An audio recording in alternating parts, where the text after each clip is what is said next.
Astrobiologists have long understood that the search for life on other worlds begins with this world, with understanding the evolving relationship between life and its environment. No one understood this better than Dick Holland.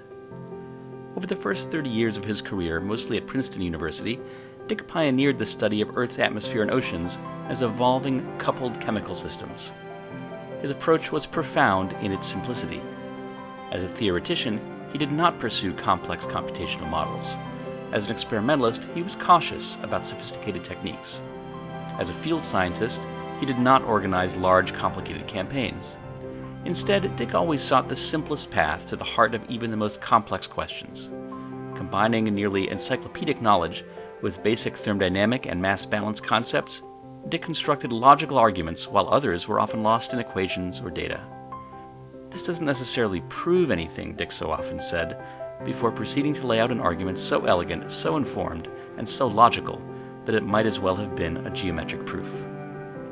Dick taught his style and perspective to a generation of scholars by writing 2 books that quickly became classics. These masterpieces pulled together a tremendous amount of information and original thinking to sketch out a working model of the Earth system and its evolution. In this way, Dick organized and defined many of the key questions that drive the field even today. We haven't looked at Earth, or for life beyond, the same way since. After moving to Harvard, Dick proceeded to spend most of the next 25 years trying to answer one of those key questions. What caused the increase in atmospheric oxygen halfway through Earth history? A transition that Dick dubbed the Great Oxidation Event. Unfortunately, he departed us before he could answer this elusive question. Dick left it as an exercise for his many students. We carry his legacy into the future.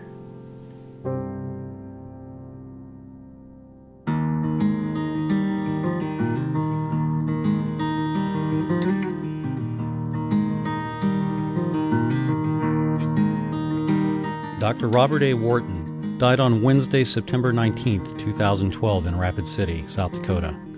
Bob had been diagnosed with cancer in 2011 and following treatment had been declared cancer-free. However, he died from complications resulting from the early 2012 treatments. Bob received his PhD in botany from Virginia Tech and his bachelor's and master's from Humboldt State University. In later years, he attended both the Harvard Institute of Educational Management and the Stanford Graduate School of Business Senior Executive Program. Bob's leadership and scientific career spanned several decades in the academic, federal service, and private sector. He was well known for his scientific investigations of the perennially ice-covered lakes of the McMurdo Dry Valleys and their use as analogs to Precambrian ecosystems on early Earth and as analogs for potential aquatic habitats on early Mars. In 1993, Bob was instrumental in organizing and leading the McMurdo Long-Term Ecological Research Project, a National Science Foundation-funded interdisciplinary and multidisciplinary study of the aquatic and terrestrial ecosystems in the ice-free regions of the McMurdo Dry Valleys. Bob served as a visiting senior scientist at NASA headquarters in Washington, D.C., providing programmatic support for NASA's exobiology, controlled ecological life support system, and biospherics programs, and contributing to many studies aimed at supporting the human exploration of Mars, such as the Strategic Exploration Initiative and the Augustine Report. While at the Desert Research Institute, Bob served as Vice President for Research and as a research professor. Bob served as the Executive Officer for the National Science Foundation's Office of Polar Programs. Following his time at the National Science Foundation, Bob served as Provost and Vice President for Academic Affairs at Idaho State University. In 2008, Bob became the 18th president of the South Dakota School of Mines and Technology, where he quickly embarked on a bold path to increase the university's stature as a world-class technological university. Having participated in 11 expeditions to the Antarctic, Bob was the recipient of the United States Antarctic Service Medal and served on the National Research Council's Polar Research Board. He was a Fellow of the American Association for the Advancement of Science, the Royal Geographical Society, and the Explorers Club. Bob was a leader, an international polar research scientist, mentor, and above all, an explorer, with a passion for climbing who became a university president and who had fun along the way.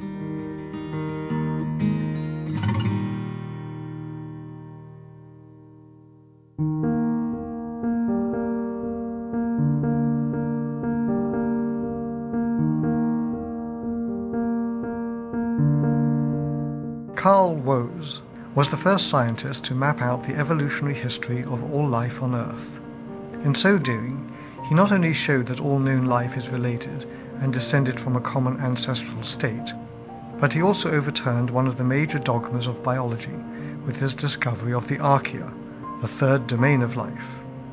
Because of Woese's work, it is now widely agreed that there are three, not two, primary divisions of life: the eukarya, bacteria, and archaea. This classification scheme represents one of the 20th century's landmark achievements in science and has fundamentally changed our understanding of evolutionary biology.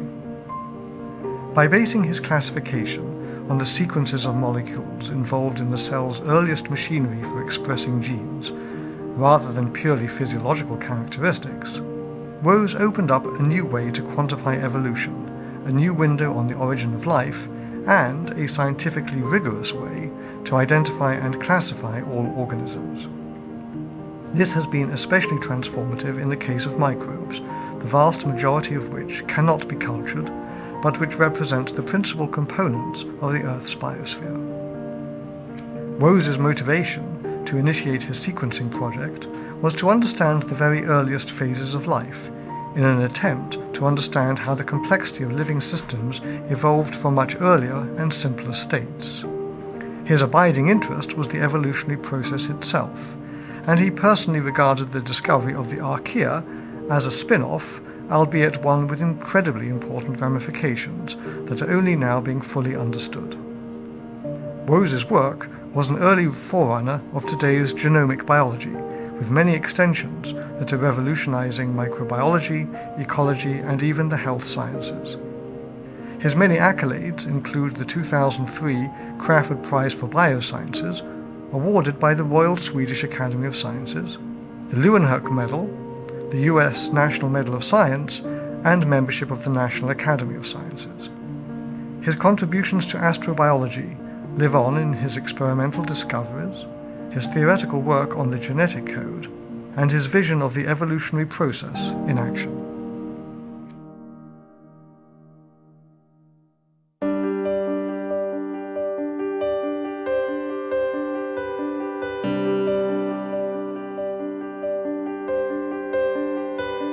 David MacKay passed away on February 19, 2013 at age 76, ending a distinguished career in lunar science, meteoritics, and astrobiology. He played key roles in NASA's lunar exploration and astrobiology programs, understanding the lunar regolith and the processes operating in the near-lunar environment, developing ideas for utilization of planetary resources, examination of Martian meteorites for potential biogenic signatures, and the formation of NASA's astrobiology program. At the time of his death, he was chief scientist for astrobiology and planetary science and exploration at NASA's Johnson Space Center, Houston, Texas.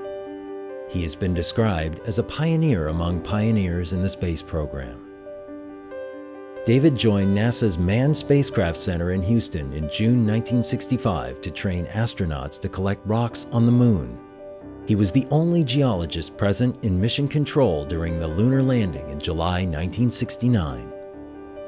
To many in the scientific community, David is best known as the lead author of the 1996 science paper that presented evidence for ancient Martian life in the Allen Hills 84001 meteorite.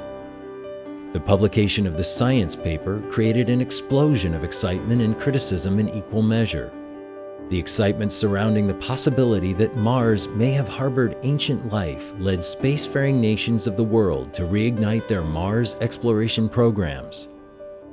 The establishment of the NASA Astrobiology Institute in 1998 was also in part a consequence of David's pioneering work on ALH 84001. David was married to Mary Fay for more than 40 years and was the father of 3 girls, Amy, Susie, and Jill. He was delighted to have 3 grandchildren. Dave was quiet and unassuming, had a sharp, humorous wit, and a genteel manner. His love of science inspired 2 of his daughters to complete their PhDs. He enjoyed traveling, particularly to Japan. We miss you and thank you, David, for your friendship and guidance over these many years. You have helped point the way to the Moon and to Mars.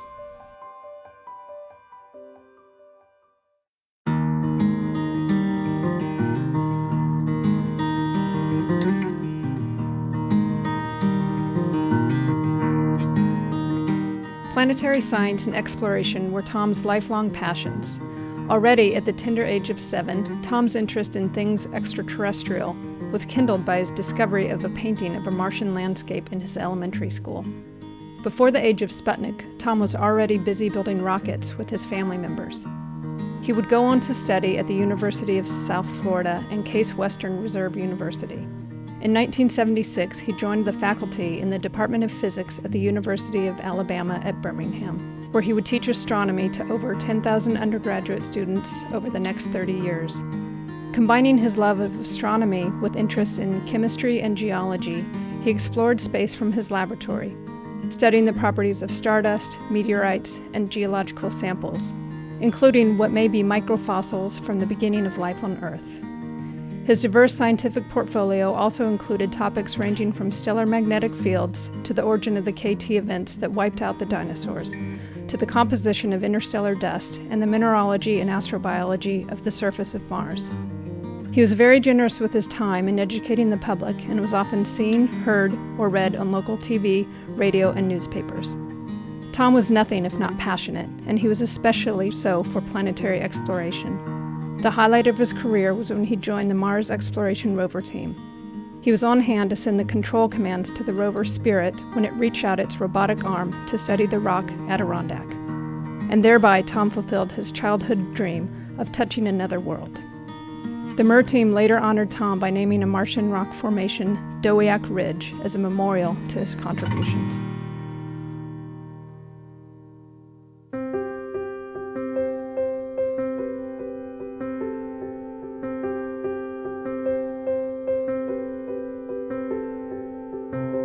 John Billingham was born in the United Kingdom and began his medical career in London in 1954.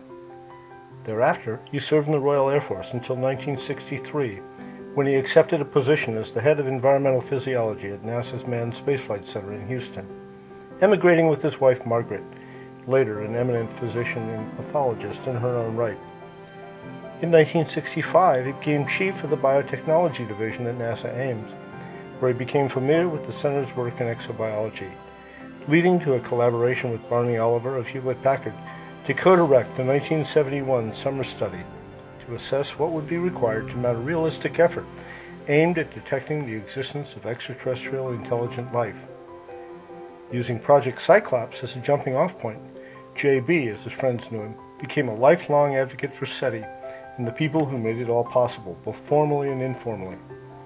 He was a leader in a community of creative and dedicated people who shared a thirst for knowledge of life beyond Earth, and was proud to be known by the company he kept as a result.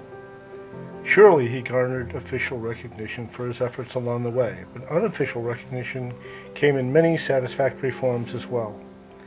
JB kept distinguished company at work, but none more distinguished than at home. The talented and dedicated people that come from foreign lands to participate in a vision of space exploration is a lesson that NASA and the U.S. government should never forget. That John Billingham was among them, and that he shared in a vision of an infinite future in a universe operating at the speed of light, was and is to our great benefit.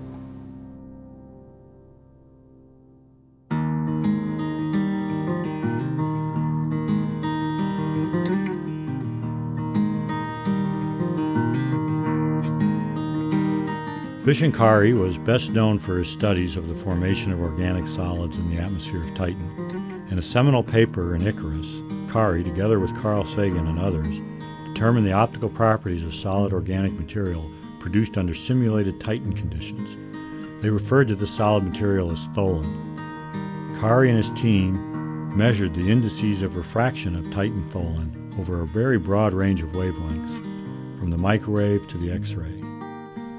Modelers, like me, quickly found that the optical properties could be used to determine the reflectance of the atmosphere, and calculations made with these laboratory values agreed well with telescopic and spacecraft observations of Titan. This agreement between the laboratory results and the modeling was the basis for the growing acceptance of organic solids as the source of the haze on Titan. Kari also worked on organic production in other settings, including the atmospheres of the giant planets and the surfaces of icy and rocky moons.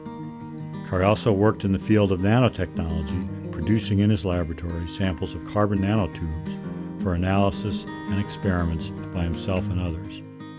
Bishan Kari was born in Varanasi, India. Kari earned his undergraduate degrees at Banaras Hindu University. He came to the U.S. and completed his doctorate in physics from Syracuse University. His formative work would be done with Carl Sagan at Cornell University over a 30-year span beginning in the 1960s. In 1996, Bishan contacted me and inquired about the possibility of moving to NASA Ames. I, of course, encouraged him, and he came and established a laboratory here, which he operated until his death in August 2013. It was a pleasure to work with Bishan. He was enthusiastic about science and listened carefully to everyone, from students to senior scientists, and he listened to what they said and considered it equally, regardless of the source. He's missed.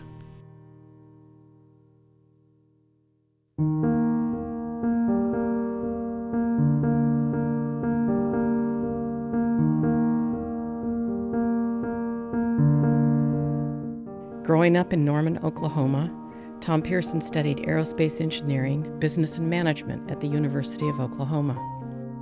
In the 1980s, as a grants administrator at San Francisco State University, Tom helped Professor Charles Seeger obtain research funds for a new SETI project at NASA's Ames Research Center. Intrigued, Tom proposed a more efficient way to organize NASA's SETI program through a nonprofit, and the SETI Institute became a reality. In 1984, Tom Pearson began his long career as the Institute's chief executive officer. While founded to conduct SETI searches, the Institute soon broadened its mandate to encompass all aspects of understanding the nature and prevalence of life beyond Earth. Though not a scientist, Tom was as fervent about the Institute's varied research agenda as any of its investigators. He would exuberantly convey the excitement of SETI and astrobiology at any gathering, professional or amateur, formal or casual. His management style was characterized by a fierce loyalty to the Institute's employees and an easy willingness to let them try new ideas. During his tenure, Tom led more than $250 million of federally funded research and raised more than $90 million in private funding for SETI research. For distinguished service to NASA and the scientific community, and for supporting basic research and education dealing with life in the universe, he was honored with NASA's Distinguished Public Service Medal.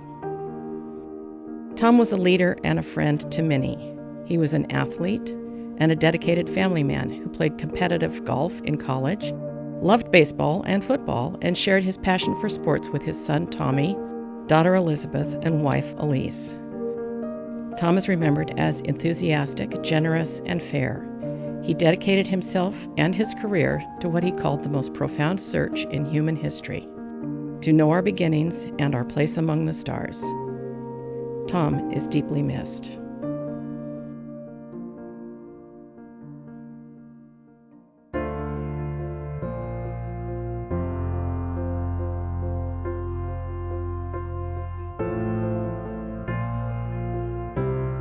Colin pioneered many studies on meteorites that advanced our understanding of how the solar system formed and the geological and geochemical evolution of planetary bodies. Colin was always a determined person, and after moving to the Open University, where he made Professor of Planetary Sciences in 1991, he rapidly built up expertise not just in the scientific study of meteoritics, but also in instrumentation for examining organics on other planetary bodies such as mass spectrometry. These instruments would eventually fly to other planets and comets. With his signature sideburns, his West Country accent and flair, Colin was always a formidable and influential force in science. Colin's largest-scale contribution to astrobiology was the implementation of the Beagle 2 lander, a lander designed to search for organics on Mars, measure their isotopic composition, and investigate the geology of the red planet. Beagle 2, which was launched with the European Mars Express mission, is thought to have successfully touched down on Mars, but it never made contact. Collins' enthusiastic personality and love of science did more than launch a spaceship. He was also instrumental in inspiring many people to go into science and in encouraging astrobiology and related areas of activity in the UK. The Beagle 2 mission was highly influential in improving public understanding of space missions, planetary science, and science in general in the UK, and did much to bring planetary sciences into the forefront of science.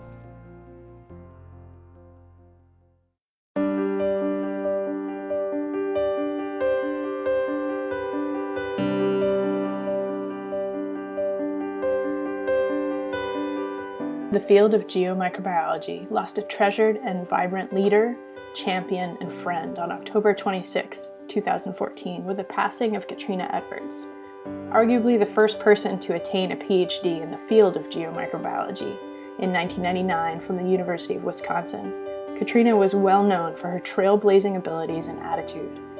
Going straight from her PhD to the rank of assistant scientist at Woods Hole Oceanographic Institution was remarkable enough, made more so by the fact that she had no oceanography experience at the time. Not one to be deterred by such challenges, Katrina quickly established herself as a major player in deep-sea research at hydrothermal vents, studying how microbes interact with ocean crust. She did this while simultaneously growing her family to include 3 young girls.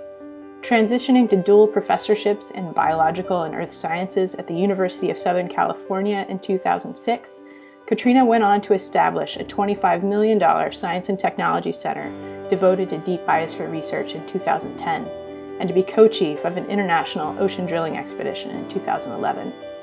Katrina was recognized for her contributions to scientific discovery with many awards, including the A.G. Huntsman Award for Excellence in Marine Science in 2012.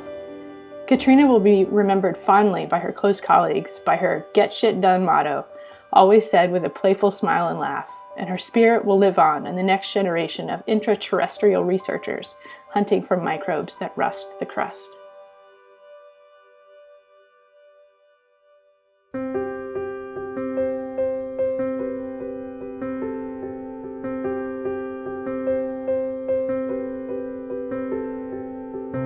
Martin Brazier was a leading paleobiologist from Oxford University, well known internationally for contributing to debates that influenced our understanding of the early biosphere at key points in Earth's history. He was a recipient of the Geological Society of London's prestigious Lyell Award. During a more than 45-year career, Martin covered the entire geological timescale in all continents except Antarctica. For the last 15 years, he focused on the origins of early life during the Archean and the subsequent Boring Billion of the Proterozoic. Martin relished collaborating and contributing as a member of the scientific community that teased out of rocks the complex story of life. He recognized early on the necessity of multidisciplinarity in addressing questions raised through field mapping, microbiology, and geochemical analysis. He was never afraid to enlist the help of other experts. He frequently referred to the Archean early biosphere studies as his most satisfying research project, and his approach yielded a high scientific return in publications, the chronology of which reveal his changing position on the timing of the first life on planet Earth. Martin was also an accomplished piano player, enjoying jazz, and had the practical skills to restore and build his own keyboard. In his later years, he discovered an interest in historical microscopes and began assembling an impressive collection, including one that had belonged to the American micropaleontologist Joseph Cushman. A new generation of students can appreciate Martin's ability for storytelling through his popular science books, Darwin's Lost World and Secret Chambers, that will bring the Precambrian to life for a new and diverse audience. Martin tragically died in a car accident not far from his home in Insham, Oxfordshire, on the 16th of December, 2014.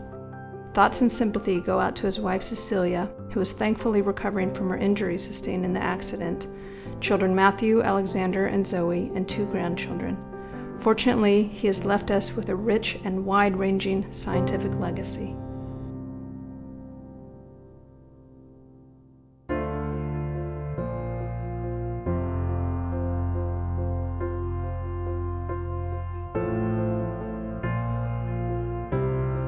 Alberto was a polar researcher who spent many summers on the Greenland ice sheet and Antarctica. Alberto was a professor at Arizona State University and ran the school's Extreme Environments Robotic and Instrumentation Laboratory. Alberto was an investigation scientist for instruments on the Curiosity rover and Mars Odyssey orbiter. But for me, Alberto was just my crazy friend. Alberto and I first met when we both started working for NASA's Jet Propulsion Laboratory in Pasadena, California. Alberto and I became colleagues, friends, and eventually roommates. Alberto was a meticulous, crazy fun guy who changed my life. Alberto loved leadership books. Alberto introduced me to the books First Things First and How to Be a Lifelong Learner. Alberto always had big plans, and he was able to accomplish those plans by putting first things first. Alberto was always an explorer. While a graduate student at USC, his 10 by 8 foot home, cubicle, studying, living space lab room was Spartan-like and had a world map on the wall. And even though he was only 25 years old, Alberto had stick pins all over Asia and Europe, the Middle East, North and South America on that world map. I do not remember any marks in Africa or Antarctica, but those flags would soon be planted. Alberto has always been eager to meet new people, explore new lands, and imagine new ideas. One of his not-so-great ideas was taking in a dog named Genghis. He loved Genghis, even when Genghis ripped up all the carpet in our living room. His most infamous idea was to drop rubber ducks into a natural drain hole on the Greenland ice sheet to determine if meltwater from the surface reached the sea. His best idea by far was to marry his wife Mary and create 3 beautiful, smart, wonderful children, Indra, Isis, and Athena. Alberto was passionate in all that he did. When Alberto was training for a running race or a triathlon, everything in the refrigerator turned into fat-free. Fat-free butter, fat-free milk, fat-free salad dressing, fat-free wine, fat-free lollipops, fat-free popsicles. Alberto's smile opened up lots of doors for him, and his good humor and passion for life kept those doors open because so much good was flowing through. Every time I visited Alberto with Mary and Indra and Isis and Athena, I saw such a magnified outpouring of love. I am sad and I miss you, my brother. I will never forget your kindness, your ideas, and your smile. Namaste.